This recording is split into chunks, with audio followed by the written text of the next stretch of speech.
Jadi tuan-tuan yang dirahmati Allah Subhanahu wa taala, pasal apa tadi saya sebut Melayu Islam? Kita nak cerita sikit, nak sentuh berkenaan dengan Melayu Islam ataupun Islam Melayu ni. Pertama sekali kita kena tahu asal usul kenaan dengan bangsa Melayu. Saya nak cerita dengan tuan-tuan yang dirahmati Allah Subhanahu wa taala. Bangsa Melayu ni satu bangsa yang cukup terkenal. Dulu ni disebut satu tamadun yang sangat agung. Bangsa yang mana dah ada sangat-sangat lama, berkurun lama.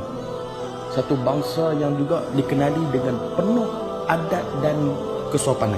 Bukan itu saja, bahkan satu bangsa yang sangat tinggi budi pekerti, yang sangat kuat mempertahankan agama, bangsa dan negara.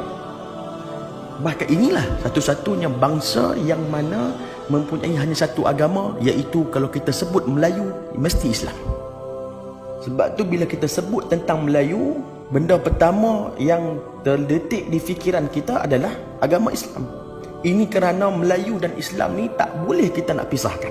Berbilang bangsa yang ada di dunia ini, setiap bangsa tersebut mempunyai pelbagai agama. Tapi tak, bangsa Melayu tidak. Kerana hanya ada satu agama sahaja, iaitu agama Islam. Bangsa Melayu ini, kalau kita tengok daripada sejarahnya, bermula daripada alam kepulauan.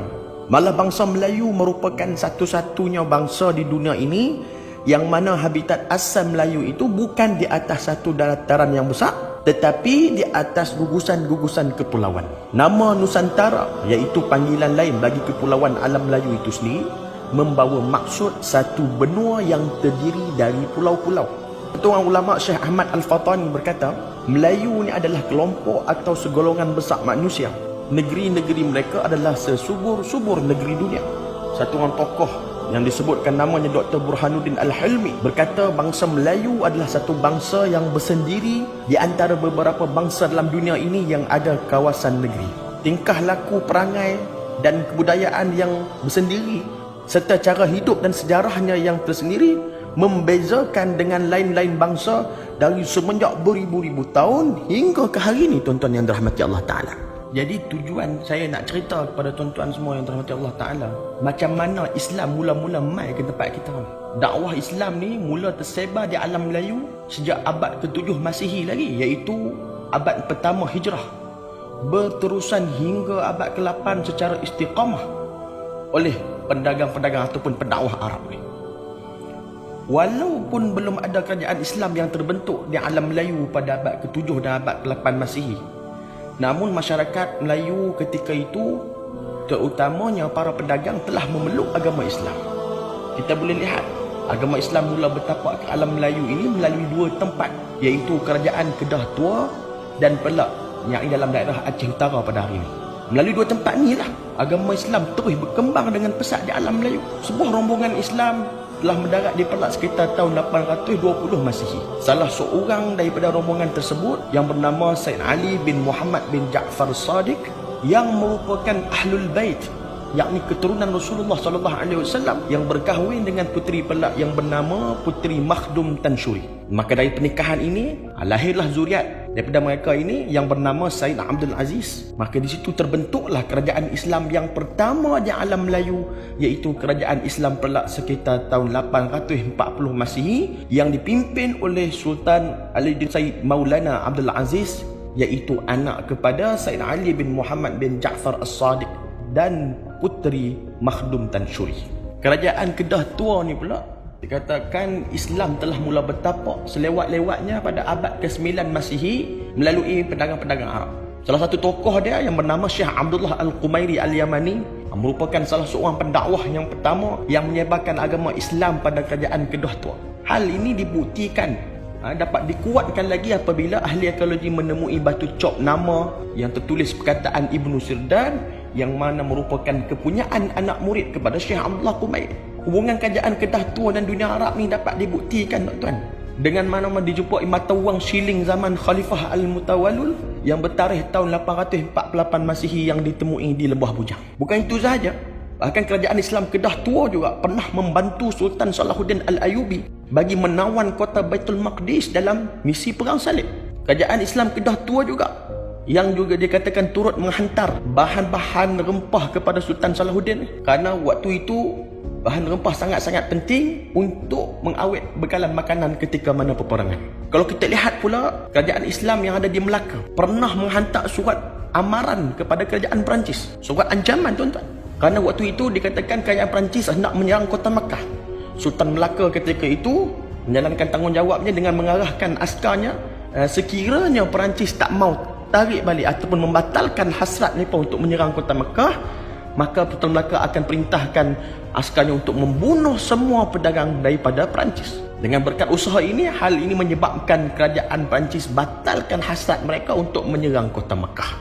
Pada zaman kegemilangan Islam Melayu Melaka, berlaku satu peperangan antara Melaka dan Portugis, yang mana merupakan perang yang pertama dalam kerajaan Islam alam Melayu. Ketika mana Melaka diserang Portugis, masa tu para ulama Kesultanan Melayu Melaka ni membakar semangat para mujahid di Melaka untuk bangkit melawan dan menentang Portugis.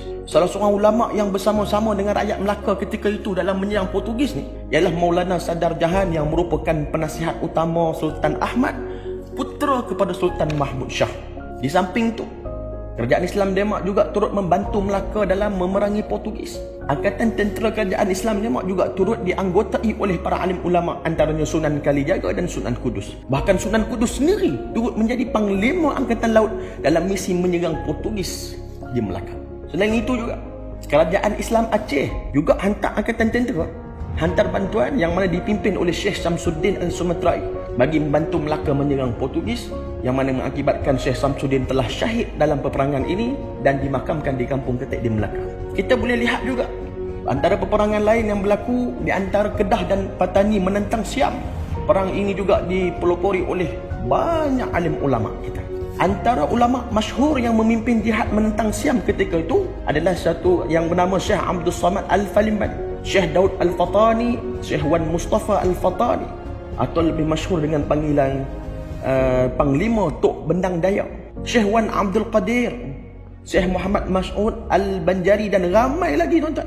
Ketika perang ni berlaku, Syekh Abdul Samad Al-Falimbani waktu tu ada di Mekah. Bila dapat surat daripada adiknya, iaitu Syekh Abdul Qadir bin Syekh Abdul Jalil Al-Mahdani ni, yang mana merupakan mufti negeri Kedah ketika tu, Syekh Abdul Samad terus balik. Sebab apa? Sebab nak bersama-sama berjihad menentang Siam ketika itu. Pada perang yang pertama, Kedah dan Patani telah memperoleh kemenangan. Bahkan Syekh Abdul Samad seterusnya berjuang lagi di Patani dan akhirnya syahid, terkorban di medan perang. Seorang lagi ulama yang turut syahid ialah Syekh Mas'ud Al-Banjari. Beliau juga syahid di medan perang di Kedah. Bahkan di Kelantan juga tuan-tuan yang dirahmati Allah Subhanahu Wa Taala, gerakan menentang penjajah Inggeris juga diketuai oleh seorang ulama yang bernama Tuan Haji Mat Hasan bin Panglima Munas, ataupun kita hari ini lebih kenal dengan gelaran Tok Janggut. Tok Janggut ni dipimpin pasukan jihad dekat Pasir Putih ni, dan sampai dia berjaya menawan pejabat pentadbiran British dekat Pasir Putih.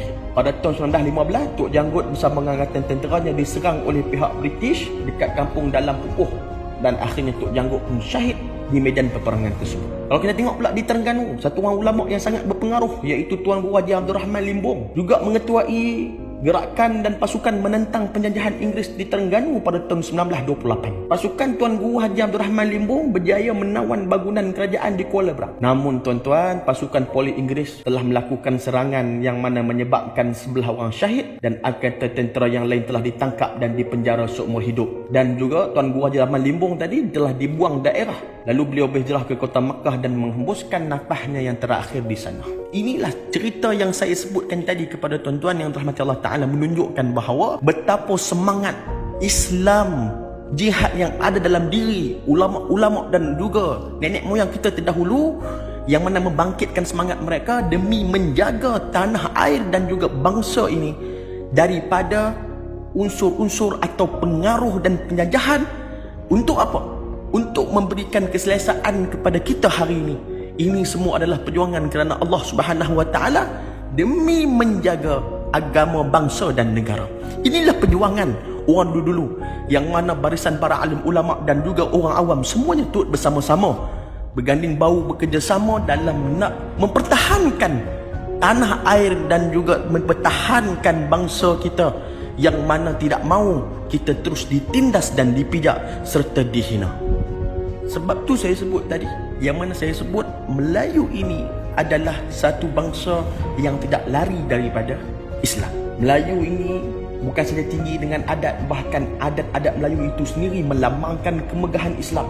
Melalui adat Melayu lah Islam dapat dikembangkan lagi. Contohnya kita ada adat merisik, adat berkhatan, adat tetamu, adat hari Ashura, adat jenazah dan pelbagai lagi adat-adat lain yang tidak bertentangan dengan syarak, yang mana ianya menunjukkan kesopanan dan juga menunjukkan tata tusila orang-orang Melayu itu sendiri yang berakhlak dengan akhlak Islam. Kita tengok sendiri hari ni, tuan-tuan, baju Melayu yang kita duk pakai ni, baju Melayu itu sendiri pun melambangkan agama Islam. Butang baju Melayu itu melambangkan 5 rukun Islam. Hak ni yang ramai orang tak tahu ni. 3 saku ataupun poket baju adalah akidah, syariat dan tasawuf. Dan samping pula melambangkan kesungguhan menjaga nafsu, syahwat, aurat dan maruah. Oleh itu tuan-tuan yang dirahmati Allah Subhanahu wa taala, kita sebagai orang Melayu, Islam menjaga bangsa Melayu ini. Ini adalah amanah daripada Allah Ta'ala untuk kita. Ini adalah satu anugerah yang Allah berikan kepada bangsa kita. Memang betul agama Islam sampai ke tanah Melayu selepas agama Hindu dan Buddha. Akan tetapi ingat, agama Islam yang paling kuat diperjuangkan hingga tanah Melayu ini bebas daripada jajahan luar dan juga bebas daripada perkara-perkara yang khurafat, bebas daripada perkara-perkara syirik dan bebas daripada kekufuran kepada Allah Subhanahu wa taala. Disebabkan apa? Disebabkan orang Melayu yang perjuangkan Islam lah kita hari ini dapat mengamalkan Islam dengan aman dan hidup dengan tenteram di negara ini.